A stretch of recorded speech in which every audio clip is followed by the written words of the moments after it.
It looks like another good track at Randwick. Technology is playing a huge part in all television broadcasts these days. I love seeing those high shots, looking down on our wonderful equine athletes. That brilliant bird's eye view. Yeah, it's so good. We're now seeing drone technology used at the track, and as you can imagine, when it comes to racing, there's some dangers to consider. I went out to the busiest day of the year to check out the eyes in the skies that are taking racing to new heights.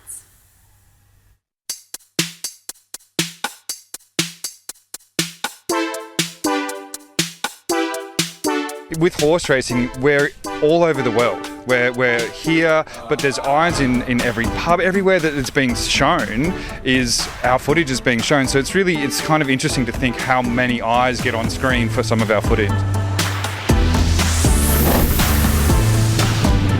Here we are in the infield of the track. This is a part of the track that not many punters get to see, but this is your little neck of the woods. Sure is, yeah. We get a nice view from here. So we've got the Inspire 3, so this is the latest and greatest kind of broadcast and cinematic drone. It's got all the safety features and all that kind of stuff, because as you can imagine, being around lots and lots of people and very expensive racehorses, we need to make sure that our safety protocol is kind of up to standard. We've worked really hard with Racing New South Wales and ATC and the broadcasters to dial in that safety part of it, right? Because we need to keep a certain separation from the horses, people on the track, the crowds. So there's a lot going on. Today is even more complex because we have a chopper. So we like to feel that we fit in between the chopper and the kind of ground cameras, because we offer a perspective in between that, which is really different. But the safety, as you say, is really how we've kind of come into our own on that. And then we actually started in harness racing. So we started in Victoria doing a lot of harness racing. We got, people saw what we were doing there, and then we've sort of grown up and come into thoroughbreds, which is, it's in its own has a lot more complexities and stuff, but it's really about the safety and working with the whole industry. It's sort of coming together to kind of work on getting drones and using that as a kind of new technology. Are you finding other clubs internationally are now starting to show an interest in this type of work? Are they reaching out to you? They are actually, yes. We've had inquiries from the Hong Kong Jockey Club, obviously, quite well renowned, and some of the ones in the UK as well, because they're just...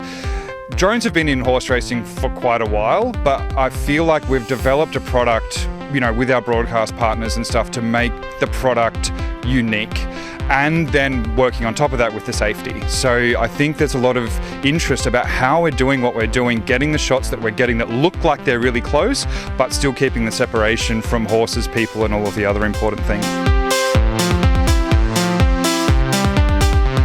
Speaking about complexity, Pride of Jenny in the Queen Elizabeth back in the autumn, she would have made your job even that little bit more tricky that day, because her run was something we've never seen here before. How did you navigate that? It's a great question. Look, what we did is once she stretched a little bit, we had to so we were tracking from behind, which we do when there's no chopper. So when the chopper's on, we're doing an infield shot, and when he's not here, we're going behind, which we're actually the only company in Australia that's allowed to do that. But when she stretched so far, we actually had to switch midway through the race to an infield tracking shot to kind of show the distance, because we were going to end up over the rear of the pack.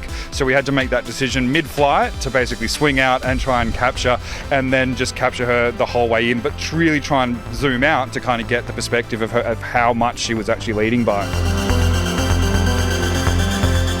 That ended up being the shot of the day, really, because that was the only way we could really get a visual of just how far she had stretched out. Yeah, exactly right. And I think I did a little bit of a tally after. I think we got across all social media channels, I think we got nearly 500,000 views of that drone shot just out of that one race. Can't wait to see these shots today. Yeah, so we're looking forward to it, and it's not too windy. We've got the all clear, so we're kind of in the box position to cover some really nice footage today.